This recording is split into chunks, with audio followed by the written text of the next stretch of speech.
반갑습니다. 2월 5일 금요일 큐티 스케치 시간입니다. 오늘 본문은 마태복음 10장 16절부터 33절까지 말씀입니다. 오늘 본문은 이렇게 시작합니다. 보라, 내가 너희를 보냄이 양을 이리 가운데로 보낸 것 같도다. 그러므로 너희는 뱀같이 지혜롭고 비둘기같이 순결하라. 오늘 본문은 이제 제자들을 예수님께서 보내셨잖아요. 근데 제자들을 보내시면서 예수님이 굉장히 그 마음으로 참 안쓰러워 하시면서 보내요. 물론 보낼 때 막 걱정하는 막 이런 반응을 하고 뭐 이러지는 않으셨겠죠. 막 담대하게 내가 권능을 주겠다 너희들에게. 너희들도 담대하게 나를 신뢰하고 가라. 파이팅! 이렇게 하면서 보내셨을 거예요. 그런데 예수님의 속사정과 예수님의 마음은 이렇대요. 내가 너희를 보냄이 양을 이리 가운데로 보내는 것 같다. 여러분, 양은요, 이리한테 가면 물려 죽습니다. 가서 죽임을 당할지도 모른다는 마음으로 보낸다는 거죠. 이게 사실이라는 거예요. 여러분, 그래서 우리 기억해야 돼요. 주님이 우리에게 권능을 주시고 내가 주님만 신뢰하면 뭐 겁날 것이 없노라. 맞습니다. 겁날 것이 없어야 되는데 죽을 수도 있어요. 죽음까지도 두려워하지 않는 그런 담대함이 필요한 거예요. 근데 사실은 제자들이 지금 예수님이 계실 때는 죽지 않았어요. 그러나 예수님이 죽으시고 부활하시고 승천하신 이후에는 제자들도 담대하게 복음을 전하다가 죽었어요. 다 순교했습니다. 사도 요한만 늙어서 죽고 이른 나이에, 젊은 나이에. 그래요. 우리 주님이 지금도 양을 이리에게 보내는 것 같고 실제로 담대하고 장렬하게 죽음을 맞이했지만 이리에게 물려 죽습니다. 그런데 이렇게 이야기합니다. 그렇지만 너희들이 사역을 할 때에는 내가 준 권능으로 그리고 너희의 마음의 긍휼함을 가지고 사역을 하되 그 사역을 어떻게 하느냐? 뱀같이 지혜롭게 하라. 이렇게 막 그냥 날 죽이시오 하면 안 된다는 거예요. 뱀같이 지혜로우라는 게 무슨 뜻이냐 하면은 무리하게 있잖아요. 막 스스로 위험을 막 자초하는 경우 나는 아무것도 안 두렵다. 이렇게 해서 막 지나가고 있는데 이게 로마 군사들이 지나가고 있고 막 나를 핍박하고 어찌 하든지 잡아서 어떻게 막 말 꼬리라도 붙들어서 어떻게 재판에 넘기려고 하는 그런 사람들에게 나 여기 있어 하면서 이제 거기 보세요. 나 여기 있어. 나 예수 믿는 사람이야.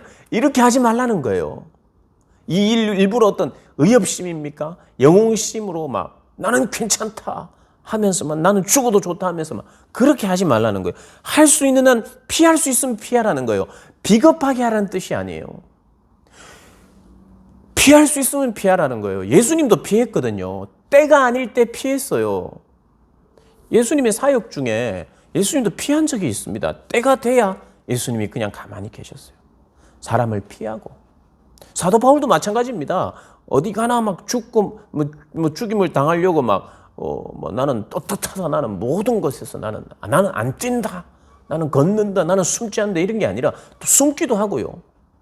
성으로 이렇게 밧줄로 내려서 이렇게 막 다른 길로 도망가기도 하고요. 복음을 전하다가. 그러나 너희의 양심을 팔지는 말라는 거예요. 너의 우선권은 언제나 전도하는 것이라는 거예요. 그러나 피할 것은 피하라는 거예요.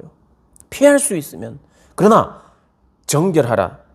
지혜롭게 비둘기처럼 순결하라는 것은 너의 신앙 양심을 팔지 말라는 거예요. 순결이 필요하다는 거예요. 나 자신의 안전보다 나 자신의 안전을 위해서 요리조리 피해 다니라는 게 아니라 복음을 위하여 피해 다니고 그러나 너의 신앙의 양심이 부딪혀올 때 신앙 양심을 지키고 오히려 내 안위보다는 우리 주님을 선택하는 이 두 가지가 함께 있어야 된다는 거예요.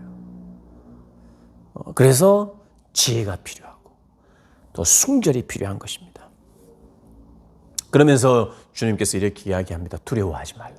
너희들이 신앙의 양심을 지키다가 혹시 잡혀가기도 하고 혹시 너희들이 재판에 넘겨지기도 할 건데 두려워하지 말라. 내가 너희들에게 말을 주겠다는 거예요. 여러분, 할 말이 분명한 사람은 두렵지 않습니다. 나만 당당한 사람, 내가 죽을지언정, 내가 왜 이런 일을 하며, 이것이 누구를 위한 일이며, 내가 나를 위해서 산 것이 아니라 주를 위하여, 여러분을 위하여, 목자 없어서 불쌍히 여김을 받아야 할 여러분을 위하여 한 일입니다. 우리 구주는 예수님이십니다. 우리 주님만 우리에게 소망이십니다. 담대하게 할 말을 준다는 거예요. 여러분, 그래서 할 말이 분명한 사람이 두렵지 않아요. 어떻게 살까? 어떻게 이 사람이 내가 어떻게 말을 잘해야 살려줄까? 사람들 눈치 보면서 이렇게 하라는 뜻이 아니라 너희들 두려워하지 마라. 변호할 성령께서 내가 너희의 입에 할 말을 주겠다는 겁니다. 두려워하지 마라. 여러분, 그래서 할 말이 분명한 그런 사람 되게 해달라고 기도하세요. 그때마다 하나님께서 그걸 기억나게 해달라고. 그 재판에 가서 베드로도 나중에는 할 말을 하잖아요. 담대하게 하잖아요. 내가 하나님 앞에서 사람의 말을 듣겠느냐, 하나님의 말을 듣겠느냐 하니까 오히려 뭐 재판하려고 했던 사람이 덜덜 떨고 뭐 그런 겁니다. 그래서 두려워하지 말라. 내가 너희에게 할 말을 주겠다. 두려워하지 말라. 영혼을, 몸은 죽여도 능히 영혼을 죽이지 못하는 사람들을 두려워하지 말라. 참새가 팔리는 것도 나의 허락 없으면 안 되고 나는 너희의 상황을 다 안다. 머리털까지 내가 셀 정도로 너희를 잘 안다. 너희가 참새보다 더 귀하지 않느냐. 걱정하지 마라. 그래서 너희들은 하나님을 부인하기를 원하는 그들 앞에서 당당하게 나를 인정해라. 당당하게 나를 인정하라. 그러면 나도 내 아버지 앞에서 너희를 인정하겠다 말씀하십니다. 여러분, 신앙 지킴이란 이런 것입니다. 그냥 내 목숨을 위해서, 내 안위를 위해서 늘 피해 다니고 숨고 이래서도 안 되고, 그냥 막 무리하게 막 나 여기 있습니다 하면서 지혜롭지 못하게 했어도 안 되고, 그러나 내 안위보다는 언제나 하나님을 위하여, 그리고 혹시 잡혀가더라도, 혹시 나에게 핍박이 있더라도, 혹시 사람들이 공식적으로 혹은 사람들 앞에서 하나님에 대하여 어쩌고 저쩌고 할 때 담대하게 하나님을 인정을 하라고 말합니다. 여러분 주변에서 어쩌고 저쩌고 할 때 담대하게, 그것도 지혜가 필요하겠죠. 내가 이때에 기독교인으로서 내가 대신 사과합니다, 용서해 주십시오라고 해야 될 때는 또 그래야 돼요. 그러나 내가 믿는 하나님이 누구인지에 대해서는 타협 없어야 돼요.